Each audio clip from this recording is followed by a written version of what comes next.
Review of the Anarchist Cookbook 2002 by SammyJohnson71. Too smart for today's dumb audiences. March 4th, 2004. This is a film that caught me totally by surprise in so many ways. It was easily the finest film I've seen in a long time, and therefore I'm not surprised by the polarized opinions regarding it. First, I never expected to find a movie called The Anarchist Cookbook at my local video store. Second, it is not what I expected from a movie of that title. Third, after defying my expectations, it then turned out to be something better than I imagined it could/would be. What is not surprising is the stupidity of the people who have written about it.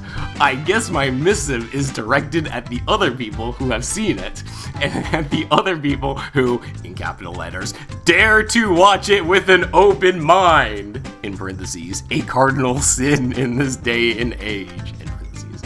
What made Anarchist stand out for me is its unrelenting intelligence. It doesn't just quote Wittgenstein, it misquotes Wittgenstein. When I first heard that, I was shocked and I wondered, what does this film think it is? But as I started to absorb the rhythms of Puck, I started to understand what a poser he is. That him misquoting Wittgenstein was a perfectly in character. That is something I have never seen in a film. Yes, I've seen dumb characters, and I've seen characters who were dumb who thought they were smart, but I've never seen it done in a way that does not draw attention to itself. That whole Wittgenstein thing made me re-examine the entire film and made me worry that Mr. Sussman, yes, the name of the director is Mr. Sussman, is not just smart, but he might be too smart for today's dumb audiences. More about this later.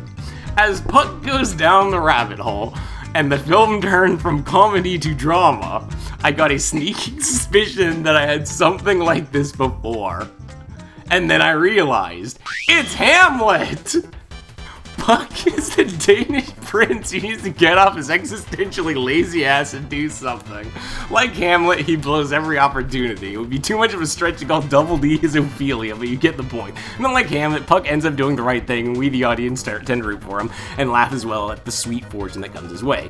In an era of irony upon irony, Sussman has created an uber irony, the subject of its wrath, and there is wrath amongst the mirth, is not just ideology, but platitudes. Of course the film is going to tick off anarchists because, please, there are no real anarchists.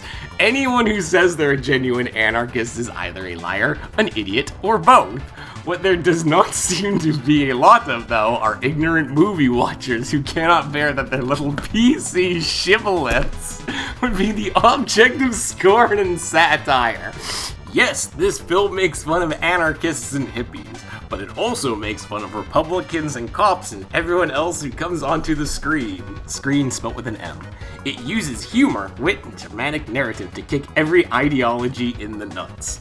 Now, as for the boneheads who think Fight Club is art, this movie is not Fight Club Part 2. Fight Club is, sorry to say, a frightfully stupid film. What was it even about? Brad Pitt's abs? Yes, this film is a voiceover and a bad apple character who takes over the life of an ennui-plagued young man. Yeah, so? Unlike Fight Club, this film had the cojones to be about something, to make you actually think. And the twist at the end of this film was genuine, real, and funny as hell. The twist in Fight Club was probably the dumbest twist on celluloid ever. Brad Pitt is Ed Norton. Give me a break. Spoiler alert. And as for those who compare it to SLC Punk, I see some similarities there as well. But that film was so poorly executed, so solipsistic and narrow in its focus, and so one-dimensional in its story that it left you wondering, who cares? That said, rent this movie. While not a shocking piece of cinema, it is a brilliant Hi, Oliver. It is a brilliant piece of filmmaking. It's the type of movie that studios don't make because of the title, that film festivals don't like because it's not PC enough to be at Sundance. This movie is for people with hearts, brains, and balls. If you got that, then you should give this movie a try. But if you're a weak-willed PC automaton who thinks that independent film must always laud at all things PC, then you will be sorely disappointed. As En Vogue said years ago, free your mind and the rest will follow.